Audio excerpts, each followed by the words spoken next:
Hey guys, it's Shelbi. Today we're going to be making a very highly requested video, which is a review of Selfless, which is a skincare routine by Hyram here on YouTube. If you don't know who he has basically been dubbed the god of skincare here on YouTube. You can go check him out, and you can also go check out the video that I made with him several months ago. I'll link it up here, where I tried to create a Hyram approved zero waste skincare routine.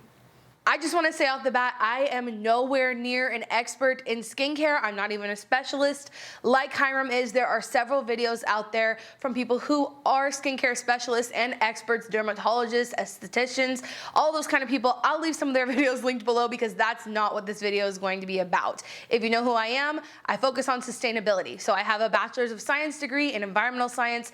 I can analyze things in terms of sustainability. This is going to be focusing on the sustainability aspect of his brand because so many people are asking if it's greenwashing. And I also will say I am a tiny bit biased because, number one, I've talked to Hyram. We're friendly, I guess you could say, on the internet. But more than my bias coming from me and Hyram being friendly is I'm a big fan of internet culture. YouTube has been my life for so long. Before I was a YouTuber, I was deeply entrenched in YouTube culture. And so seeing anybody who kind of grew up here on this platform, I have like an innate appreciation for. So just go into this with those biases in mind, I guess.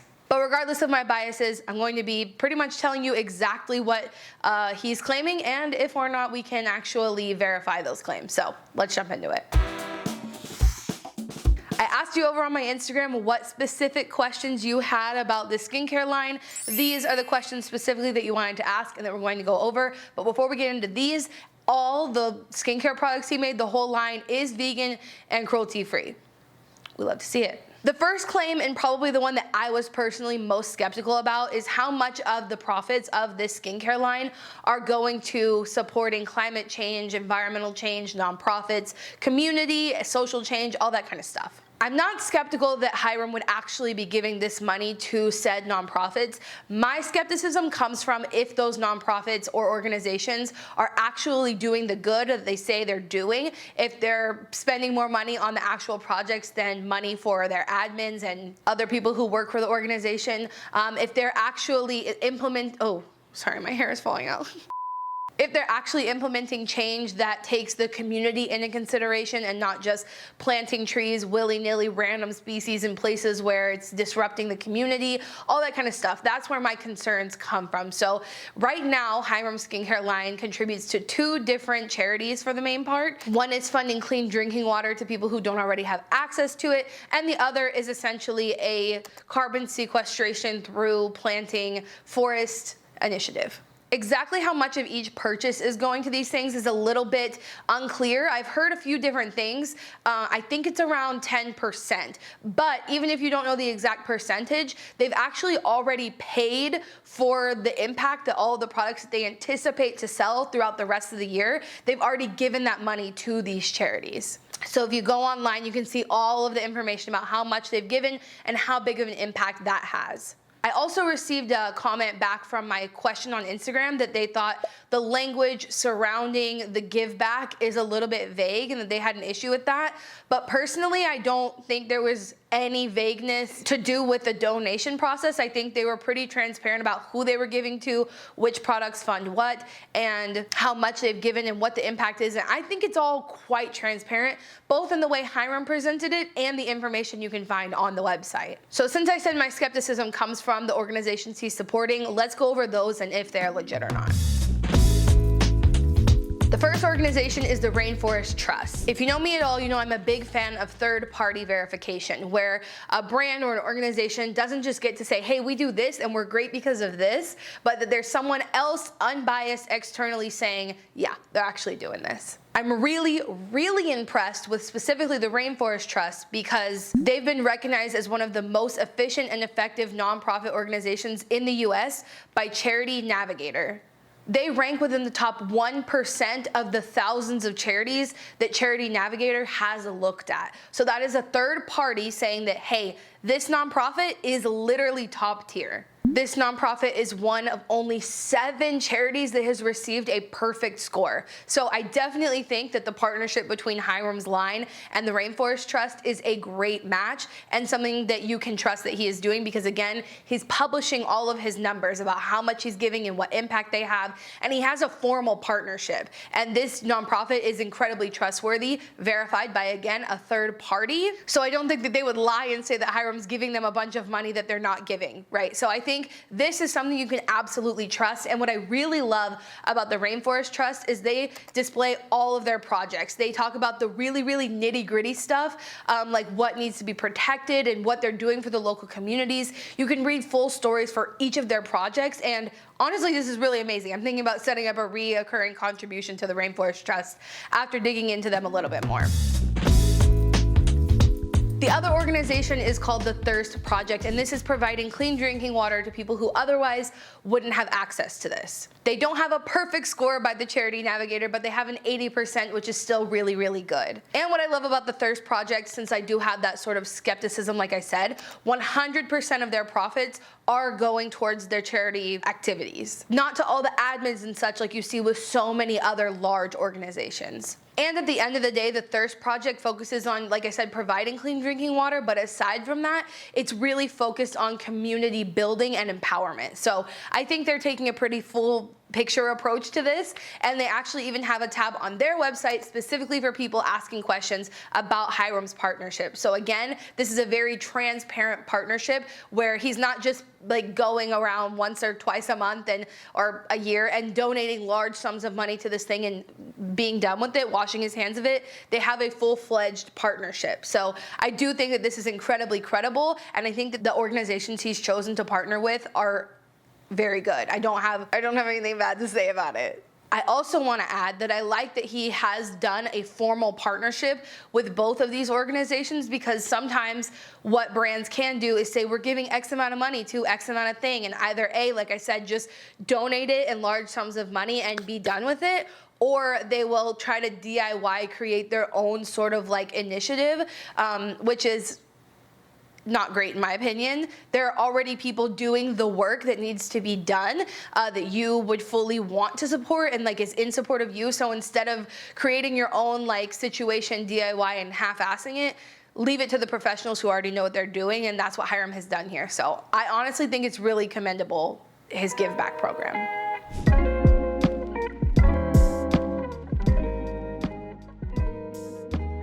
Next up, the packaging, of course. This is what I got the most questions about over on Instagram, and I just want to say really quickly, I am starting to become a little bit frustrated with the heavy focus on packaging. And I made a video recently, I'll link it up here, about how depending on what we're measuring by, the footprint is different. Only 5% of the entire impact of a product comes from the end of life cycle. So what happens to the packaging when you're done with it.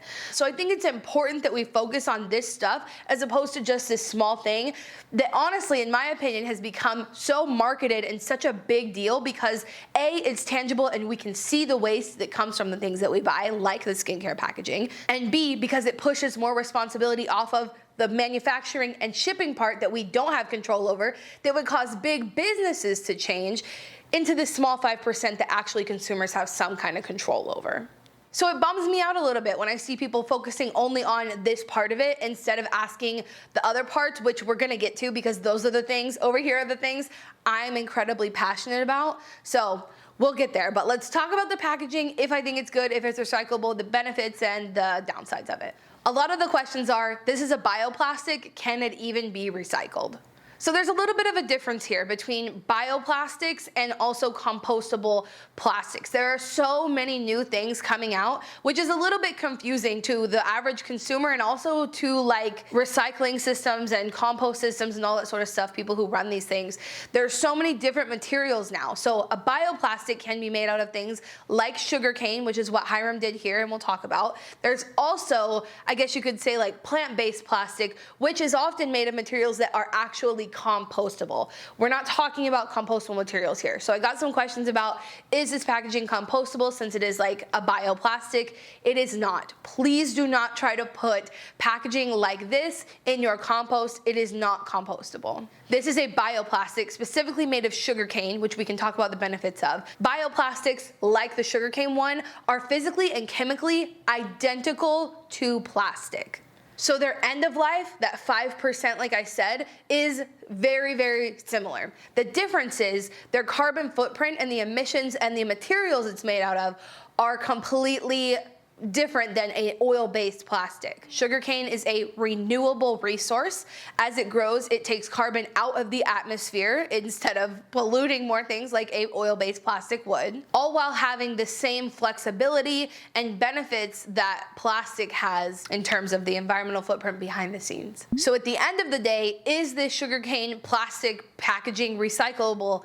It is. Our recycling systems as they currently stand are not efficient at all. A lot of plastics do not get recycled. So just saying that this is a sugarcane based plastic and it is completely recyclable is a little iffy because only like 9% of plastics ever produced have actually been recycled. So what makes this packaging sustainable at all? Well, two things that I really think we should focus on, and which Hyram kind of hit on in a few different cases, is this flexible type of packaging is incredibly more sustainable in terms of manufacturing, like we already talked about. We're not making plastic, obviously, and it's going to be a lot lighter weight than glass, which is going to allow a lot more to ship on a truck, making a lot less emissions overall. And like I said, this is a renewable material, whereas glass is made from sand and plastic is made from oil. Both materials are not really considered renewable. So these are some ways that this material could be argued to be more sustainable. But what I really, really appreciate is that Hyram didn't just say like, let's make this plastic from a renewable resource and we'll be done with it. Number one, he did say that this packaging costs them a lot more. And whether that cost was put onto the consumers or not is negotiable and something to be talked about. But I think either way, if the price is going up, he's going to sell less. That's just how the market works. And so therefore, he definitely took a cut in profits in order to do what he saw as being best for the planet. But currently as it stands, the problem is not that he decided to go with this plant-based plastic. The problem is with our recycling system. And I do think that producers, which now Hyram would be, have some responsibility for making sure their packaging is recycled. So funding systems that make that better, and also optimizing the packaging that they're creating to be easily recyclable. Because a lot of times what happens is the different dyes, the different colors, the different shapes, the mixed materials are what make things unrecyclable and what has resulted in such a low recycling rate of plastics. But what I'm really, really impressed by with Hyram is he took that into consideration. Hyram and his team actually worked with the Association of Plastic Recyclers to make sure that they built this packaging to be the most recyclable that it could be. And in Hyram's words, this has a 95% chance of getting recycled because they followed these guidelines. They used a mono material, so the whole tube, including the cap, is all the same material, which is 100% recyclable. The size of the product is often an issue, so they didn't want to make the packaging too small so that it would fall through gaps. So by being able to recycle with the cap on, their tubes are still within the range to reduce the chance of that happening. The color of their packaging, they made sure not to make it too dark because that increases the chances that they will not be picked up by the system. And then the cardboard cartons, they are made of recycled materials and they're made with plant-based inks so that they don't have to worry about that being a reason that it doesn't get recycled.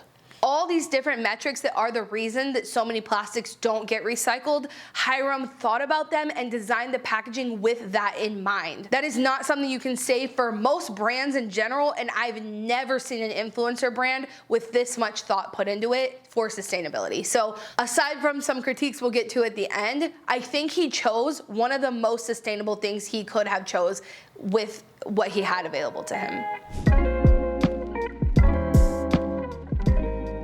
Next part is the part that matters the most to me. What I'm incredibly passionate about is the environmental impact of things that happen behind the scenes that we don't see. It's easy to take action and be upset about the things that we see every day that we actually interact with, but I think that that leaves the majority of where the environmental impact is coming from out of the picture and never addressed. That's not what Hyram did here, so let's get into the ingredients.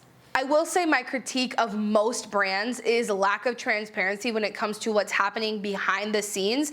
And unfortunately, with the way capitalism works, they're not able to give away more information because it's basically a secret to how they're making money. And if they give that information willingly to competitors, then they're able to take over and do the exact same thing and make the money off of somebody else's intellectual ideas. So we'll get into all the things that they do disclose and show in quite impressive detail on the website, but something Hyram said as a direct quote: "These have newer levels of ingredients transparency. We went to extra lengths to know the exact sourcing processes of every single ingredient, working with ingredients that partner with communities where they're sourced from to develop empowerment programs." Personally, in my mind, the biggest part of the environmental footprint would be not just if the material that you're sourcing is a eco-friendly, ingredient, but also if where that was sourced from had a bigger environmental impact, right? So if you cut down swaths of rainforest to grow this sustainable ingredient, if you're depleting the soil of nutrients where you're growing the things, if you're disrupting species that depend on the area where it is, all that sort of stuff is like the environmental impact of your production that most people don't think about and most people do not disclose. Something about Hyram's brand that's honestly really impressive is that he does have a level of transparency and ability to make this sustainable that most people do not, because he partnered with a bigger brand. If he was launching this on his own, even disclosing and doing all the extra research that he put into this would have been way too expensive for him to be able to fund on his own. So in a lot of cases, I say that small businesses, they don't have the money or the ability to get this information that they're giving you third-party certified, right? So we can take Hyram at his word and say that every ingredient was sourced sustainably and taking communities into consideration. I personally, like I said, like to see that a third-party, non-biased source can verify the same thing. And often I'll give new or small brands the benefit of the doubt that they can't do that yet. And Hyram honestly might still fall under that because he's obviously put a lot of money and energy into all the other aspects of sustainability.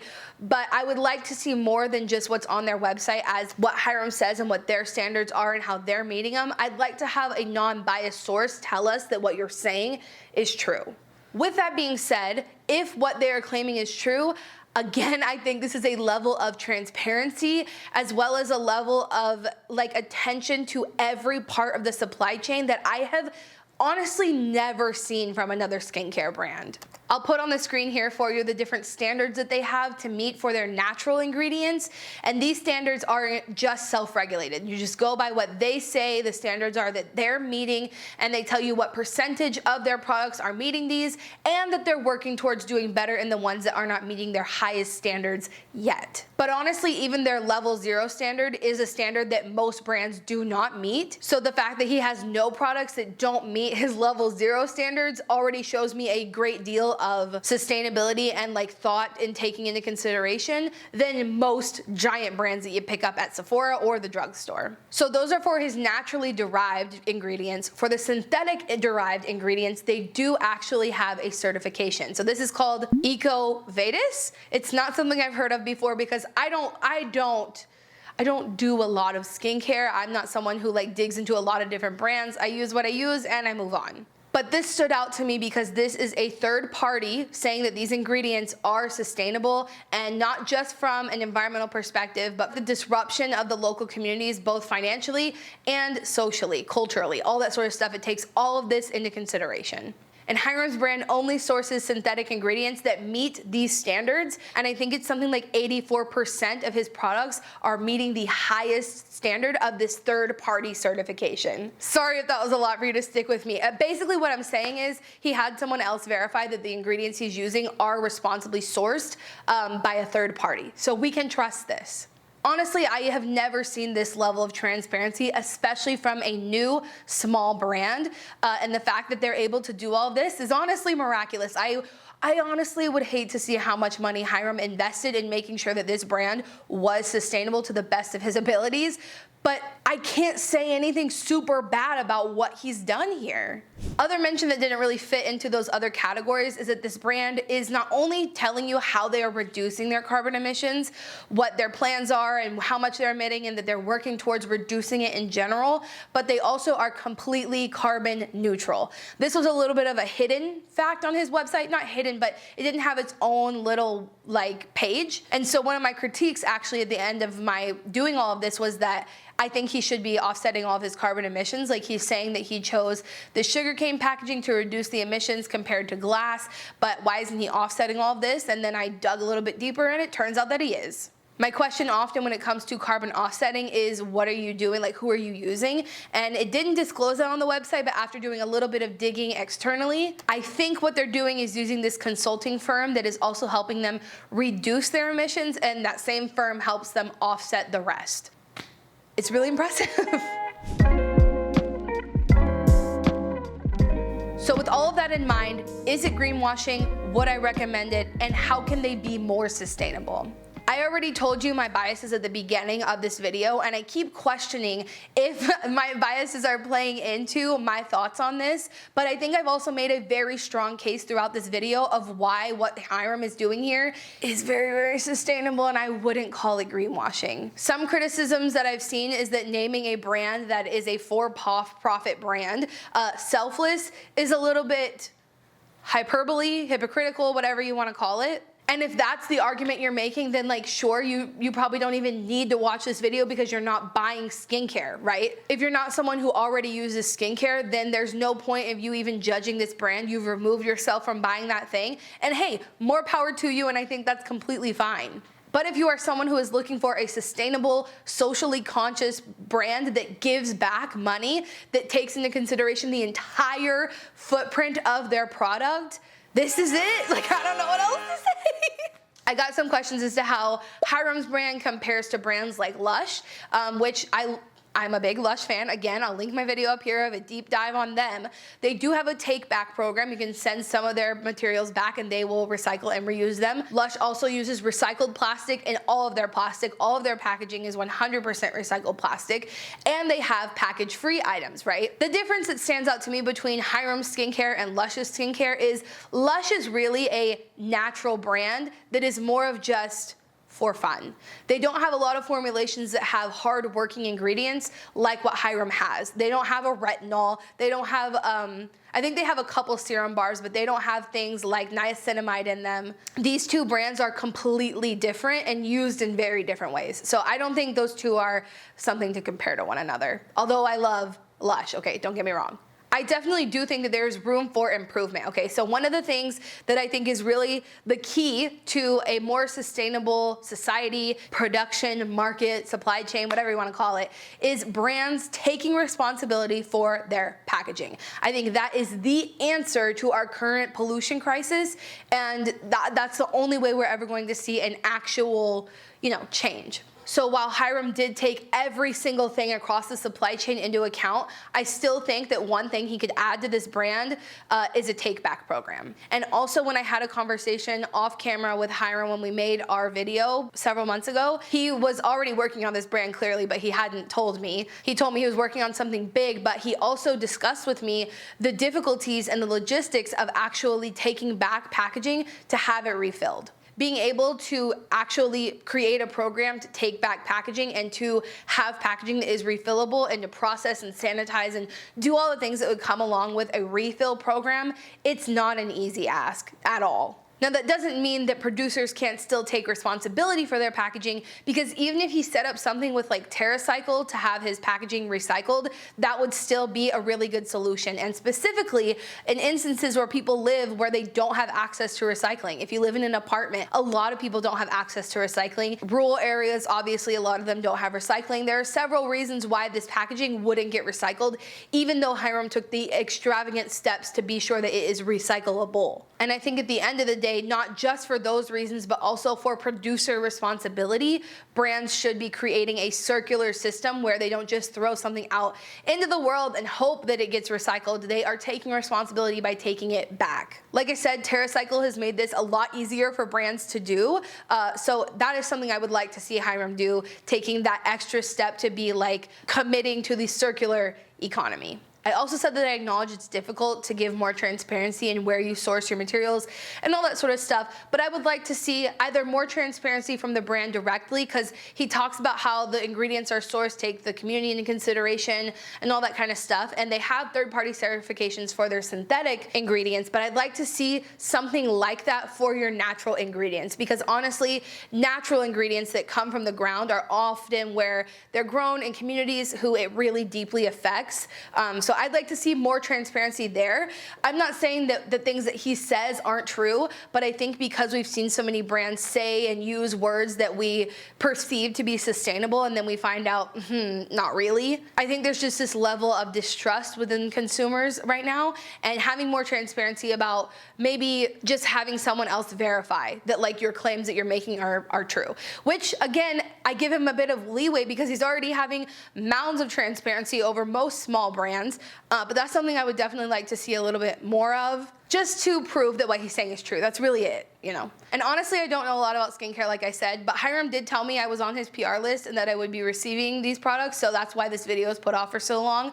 I was expecting to get them, and I didn't, so I went and bought them. And one of the critiques I have of actually like the packaging itself is how small the bottles are. And I don't say this because of the price to size ratio, like you're gonna support a brand that you're comfortable and able to support at whatever you feel comfortable with within your budget. But some of the packaging is so small and you get so little product for that packaging size that I think it would be interesting to have bigger size packaging, especially for people who are repurchasing. And I know that's something that can come with like over time, you know, brands launch this size and then they'll upgrade to this size, and so maybe that comes in time, but I think that you would get more product per the packaging, which would be overall more sustainable for the transportation and all that kind of thing. So overall, would I recommend it? Honestly, I would. I don't know of a brand currently that's doing this level of supply chain analysis. Maybe a couple, like I think Bioplastics does a really good job. Honestly, that's the only one that comes to mind right now, but that doesn't mean it's the only one. But not just transparency with their packaging, but with their sourcing, with their offsetting, with what they're working towards. It's honestly really impressive. If you're intrigued by any of these products, I think it's a very, very sustainable option. If you're not someone who uses skincare and you don't already purchase products like this, then like don't. And I know Hyram would probably say the same thing. He has preached many times about skincare minimalism, and as an eco-minimalist myself, I agree with this statement. Like, you don't need to go buy everything in this line. I personally will probably continue to repurchase the rainbow algae and, is it retinol serum? One of the serums that I really, really liked, and I will just use up the rest or give them to friends and family. But if you're looking for a sustainable skincare brand, let me know if you know of a better one. But honestly, like, this is really impressive. And like I said, I'm all here for the internet culture. I'm all here for supporting creators making a living. I mean, Hyram's already making a good living, okay? But I'm all for self-made creators doing something incredible like this. And out of all the things I've seen influencers launch over the years, clothing brands, makeup brands, all that sort of stuff, they never even take sustainability into consideration, let alone launch something that has the potential to change the industry. I'm excited to see your comments on this video. If you're new here, make sure you hit that subscribe button. And remember, until next time, you cannot do all the good that the world needs, but the world needs all the good that you can do. Bye, guys.